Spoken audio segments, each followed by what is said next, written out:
Ако и вие като мен имате инсулинова резистентност или диабет тип 1, 2, гестационен диабет или по някаква причина трябва или искате да избягвате въглехидратите, това видео може да ви е интересно.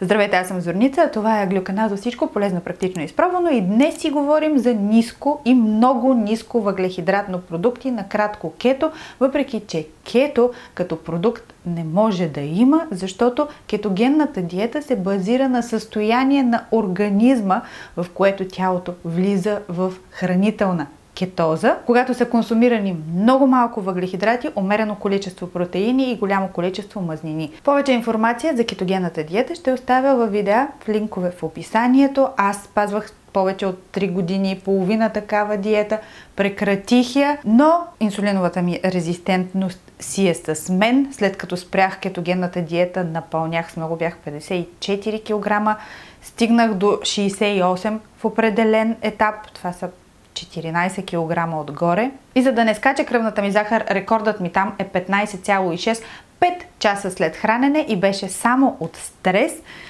Днес ви показвам ниско въглехидратни продукти и ви казвам как влияят на моята кръвна захар, а в един определен период и на кетони. Подчертавам, споделям за това как се отразява на моята кръвна захар, а не по принцип, защото има някои правила, които при мен не важат, както и тези от глюкозната революция, но това е за една друга тема. Измервани с обикновен глюкомер и с постоянен глюкомер Dexcom. Нека да започнем с хляб, тестени и солени изделия. Имаме и сладки десерти, шоколади, консерви, напитки и една добавка, която от всички, които съм пробвала, точно тази марка и точно този вариант ми действат най-добре на мен. Готов микс за хляб, който да си приготвите вкъщи, купих преди месец и половина, около 2 месеца най-много, и той е на кето микс, кето хляб с златно ленено семе. Когато пристигна, получихме имейл, че е възможно да има объркване на пратките и вместо стандартният кето хляб с златно ленено семе, да сме получили този, който е с намалено съдържание на глутен, и за него препоръчаха друга рецепта. Аз нямах представа, за първи път поръчвам такъв хляб, как трябва да изглежда вътре сместа и после. И направих с рецептата за хляб с ниско съдържание на глутен. Получи се разкошен, супер вкусен хляб, който дори хората, които не консумират ниско въглехидратни продукти, които могат да си се хранят нормално, стандартно, да го наречем, дават суперлативи за него. Една опаковка е достатъчна за 3 хляба. Рецептата, която използвах аз, е със смесване с 180 мл вода, 1 или 2 яйца, пробвала съм и с 1, и с 2, сода бикарбонат и оцет, но аз не ги смесвам заедно, защото когато смесите сода и оцет заедно, получавате солена вода. Смесвам содата бикарбонат с сухите съставки и ги разбърквам. Смесвам водата с оцет, яйцето и олиото добавям към сухите съставки, добавям и после доливам водата. Става консистенция на едни други хлебчета, които съм правила с хуск. Изпича се страхотно. Страхотен вкус има, подходящ е за сандвичи, запича се отлично. Изобщо има вкус на типов хляб, на вкусен типов хляб. И когато свърши опаковката, исках от същия, защото бях останала с убеждение, че може би е с намалено съдържание. Купих и с намалено съдържание на въглехидрати. Все още не е празна опаковка. Оттам съм направила 1 или 2 хляба, но не ми харесват толкова, колкото този. Те са по различна технология, получава се тесто, което е с консистенцията на тесто за кекс, излива се във форма. На мен лично не ми е любимият, въпреки че съпруга ми казва, че е страхотен хляб и го търси. Купих най-различни миксове на кето микс, за да ги пробвам сладки и солени. Не е пиар пратка, не е спонсорирано видео. Когато свърши тази опаковка, 3 хляба, си поръчах други, но ще се върна на този. Този мога да правя буквално с затворени очи. Последния път изпекох едновременно 2 хляба и отново бяха супер бързо изядени от дома. Ще купувам точно от този вариант. Има още един, той е кето брашно. Ето така изглежда, него все още не съм го пробвала. Имат вариант с тиквички, купен е, но там има малко повече приготовление, защото трябва да разбъркате яйцата с миксер. А тук става за минути. При предното си онлайн пазаруване от Булмак забелязах, че имат кето хляб, който е с 1,7 грама нетни въглехидрати, има 20 грама фибри, опаковката е 190 грама, готова е, занесох я в офиса един ден, когато бях гладна, опитах и много ми хареса. Различен е, но е вкусен. По-влажен е, има вкус на семена, каквито съдържа. Марката е Балвитен, освен че кето ниско въглехидратен е и без глутен. Слагам състава тук, ако ви е любопитно, а аз ще купя още опаковки, защото е супер удобно да има нещо готово. Когато настъпи глада, нямаш време да замесваш хляб, старият е свършил, мажеш филийка с нещо и продължаваш с задачите. От миксовете на My Keto Mix, Keto Blood за пица и домашни печива. Празна опаковка е, направих няколко пици и пробвах да направя питки. Разточеното тесто от микса нарязах на ромбове и изпържих в мазнина, но не са моята чаша чай, не ми харесаха и пиците с това тесто не са ми любими. Бих пробвала с другите миксове на Keto Mix.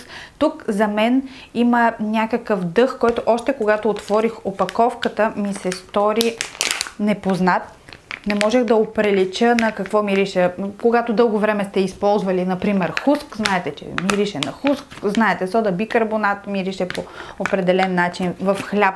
Тук не е моят ми. Нетните въглехидрати за един блат са 3,1 грама. Аз замесих цялото тесто, то се замесва с мая, изчаква се да втаса, разточва се, изпекох и веднага след разточването една пица, замразих и 2 кето блата. Отлично се замразяват, може да стои в хладилника и да използвате, ако на вас ви харесва вкуса. Имаме още един такъв пакет, все още не съм го отворила, но ако има същия вкус като този, не мисля, че бих поръчала отново. Бих пробвала да правя пица с другите миксове. Нещо, което много ми харесва и което липсва на ниско въглехидратна диета. Пробвах какви ли не макарони от леща.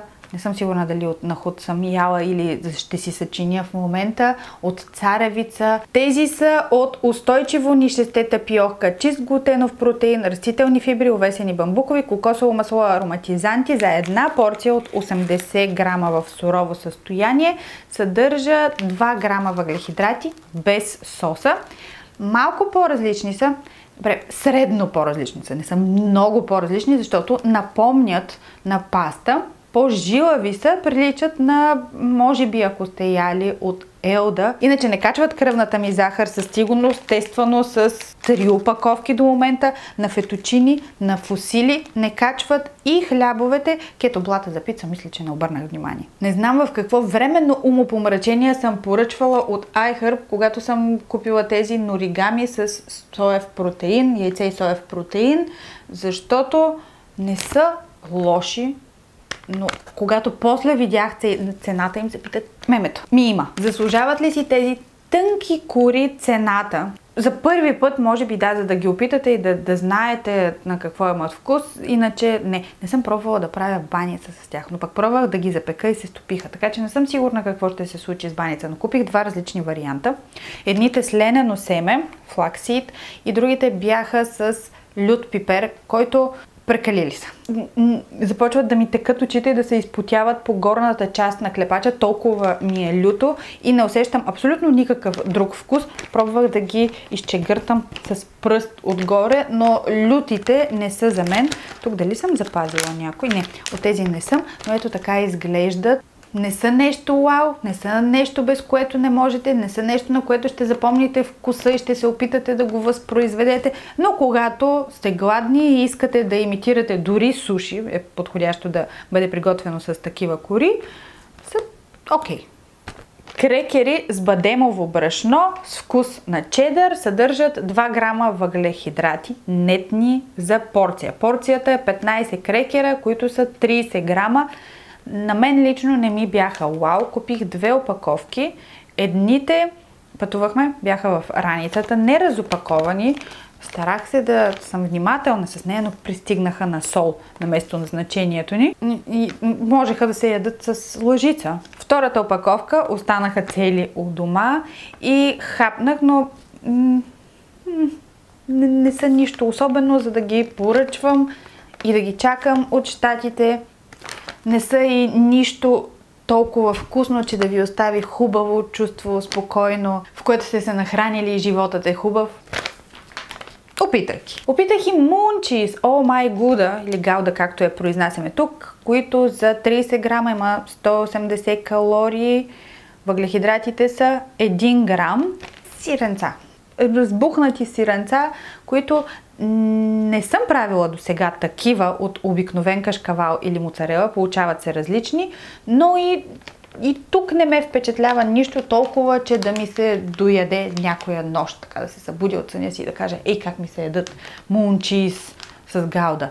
В предходното видео за продукти, които съжалявам, че купих, ви показах други крекери, които са с пармезан и там ви казах, тук набързо ще повторя как си правя аз чипс от моцарела. Просто купчинки настъргана моцарела или настърган кашкавал. Слагам в фурната, изчаквам да се запекат. Стават в сандвич пресата, която е като грил. После попивам мазнината и ги слагам в подходящ съд, за да мога да взема после със себе си. Малко по-различен вкус на бадеми, защото когато сте на ниско въглехидратна диета, ядките ви стигат до тук. Тези са в японски соев сос. Тамари, печени без мазнина, имат вкус на тамари. И вкъщи, може ако си ги накиснете, ще бъдат мокри бадеми в тамари, но вкусът ще е същият.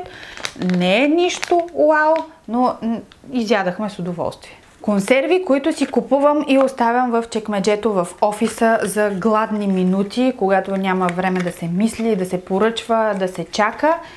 Едно и също е, но са Банга Атлантик сьомга в мазнина, в рапично олио. Поръчах онлайн от Булмак, но мисля, че беше от секцията им на Березка, така че ако е било така, ги има и в Березка. Приятни са, заведнъж, дваш, поръчах още един път, но явно твърде малки отрязъци от време е имало между опаковките, които хапвам около седмица и половина-две. Може би трябва повече време да минава, за да не ми омръзва вкуса. Скоро няма да хапна такива, но пък ще си купя отново да имам в чекмеджето. Един колега в офиса страшно много хвали черноморски улов и паламуда им. Пушения паламуд, сега тук нямам бурканче, купихме и от него, беше страхотен, отново ще купуваме. Поръчах филе от паламуд в собствен сос, в консерва, филе от паламуд отново в консерва в биозехтин, барбун в екстра върджин зехтин, бурканче пушен паламуд и още нещо имаше ли. Пристигнаха в охлаждаща опаковка с охладител. Бяха студени, когато ги взехме от дома. Във Варна каза, че ги има в магазините на Родопа Милк, но все още не сме ходили. Сега да дам мнението си. Барбуна е нещото, което най-малко ми хареса на мен. Възможно е тогава по принцип да съм имала горчив вкус в устата от някой витамин, който съм пила или нещо, който съм хапнала, защото на съпруга ми му хареса барбун в екстра върджин зехтин. На мен много ми хареса филе от паламуд в биозехтин и филе от паламуд в собствен сос. Самия паламуд сам по себе си е сухо месо и когато е в собствен сос му липсва нещо, но много напомня на рибатон и би си ходило отлично с салати или някои слагат и в пица рибатон, например в зелена салата.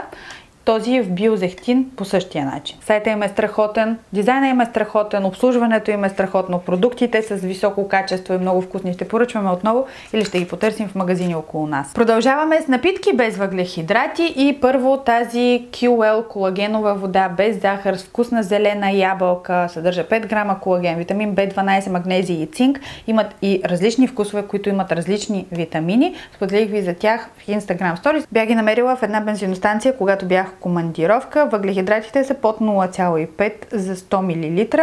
Много леко сладък вкус и много лек аромат. Опитах ги от всичките, дали ще си купя отново не знам, но са вариант за тези, които си търсят нещо за освежаване по пътя, което да не е вода или газирана вода. В последните 2 месеца изпихме сериозни количества на този вариант на алоe на солевита от Lidl, който е без захар. Вътре е с парченца алоe, има много специфичен и аромат и вкус.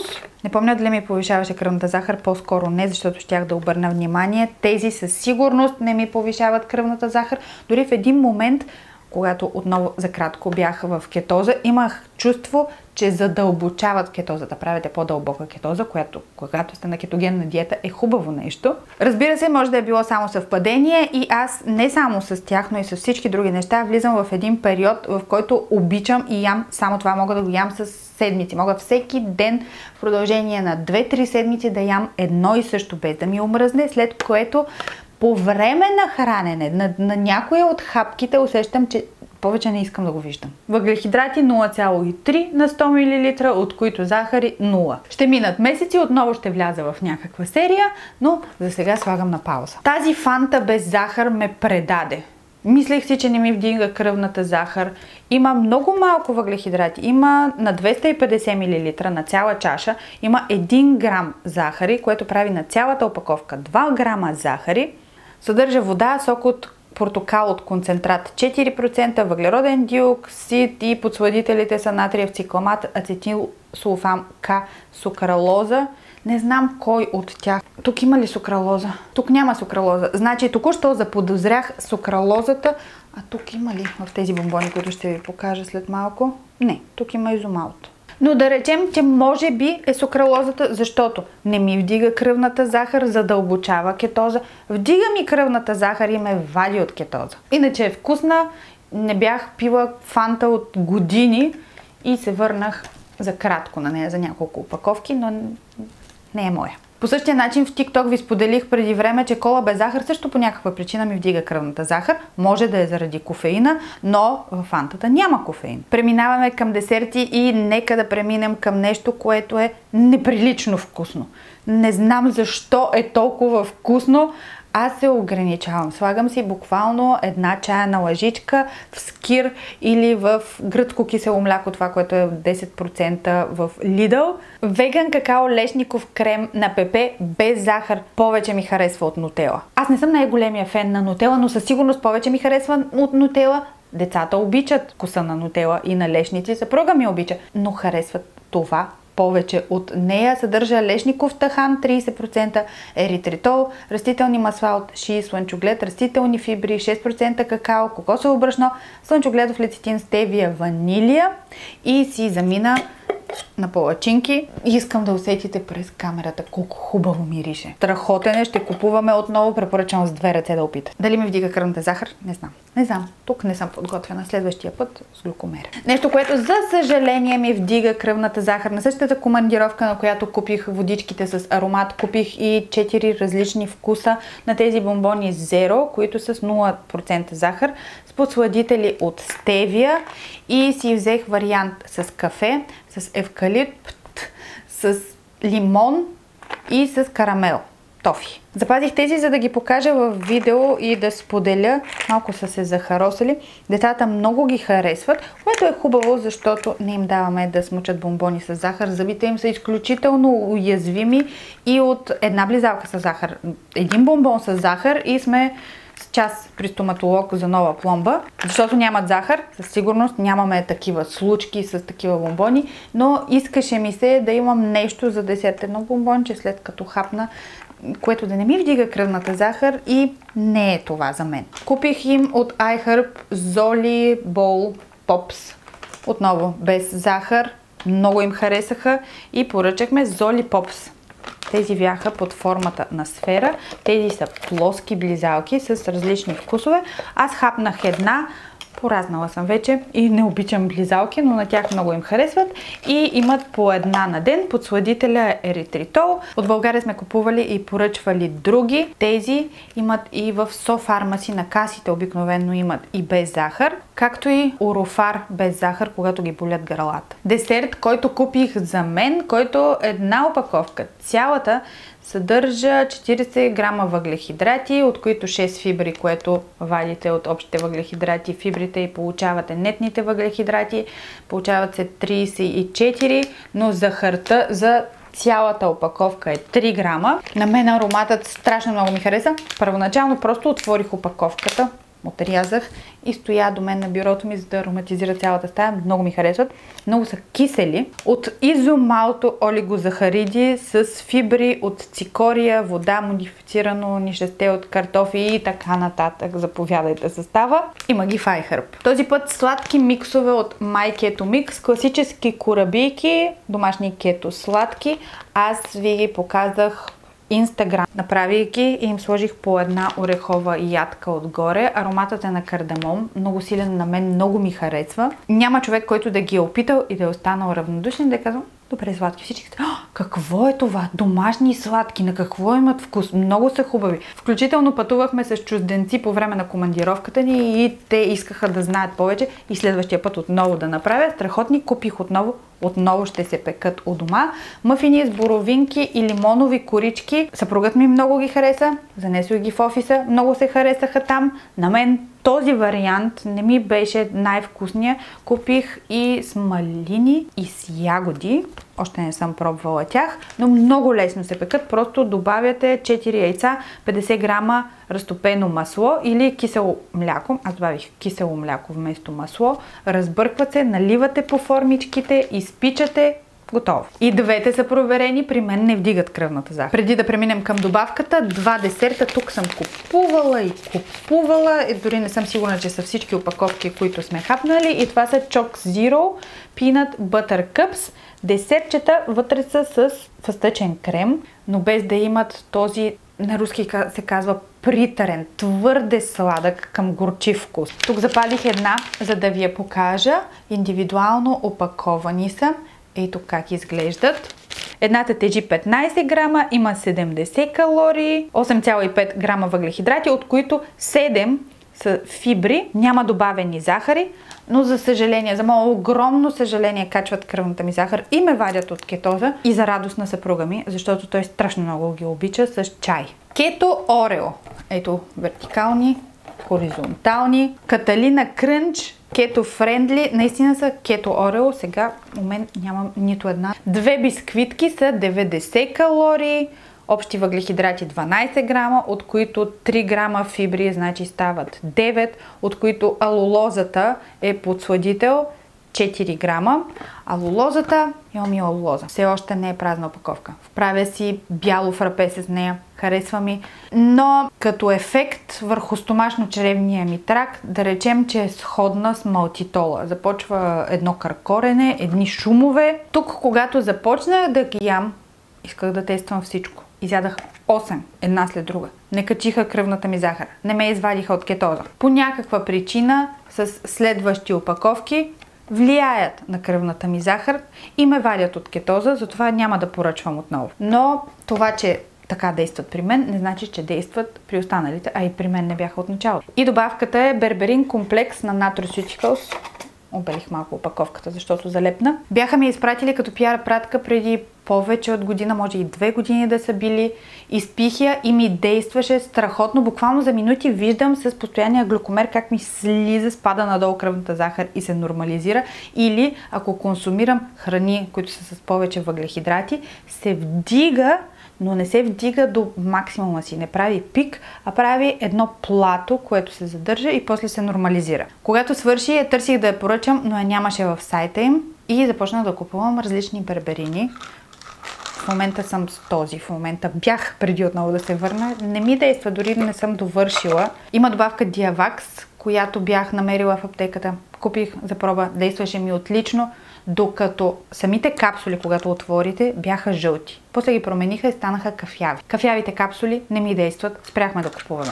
Този на Natural Factor също не ми действа, не знам защо. И за щастие в сайта на Floravit се върна бербериновия комплекс, който е берберин хидрохлорид и липозомален берберин комплекс. На мен той ми действа отлично. Пия го или сутрин, заедно с снак, заедно, или 30 минути преди хранене, или сутрин и преди хранене, или дори ако съм забравила да пия преди хранене, след хранене също. Той е една от добавките, които доказано помагат за нормализиране на кръвната захар. Миоинозитол също ми помагаше, но при мен всичко действа около 4 до 6 седмици и после спира да действа. В някое следващо видео ще обобщя досегашния ми опит с хранителни добавки и метформин за инсулинова резистентност. А за днес това е всичко. Ако видеото ви е било полезно или интересно, покажете ми го с палец нагоре, ще ми стане приятно. За да не изпускате нови и разнообразни видеа, може да се абонирате за канала, а за да сте сред първите гледали, натиснете и камбанката. Радвам се, че бяхме заедно, ще се видим отново в някое следващо видео, вие се усмихвайте повече и бъдете здрави. До скоро!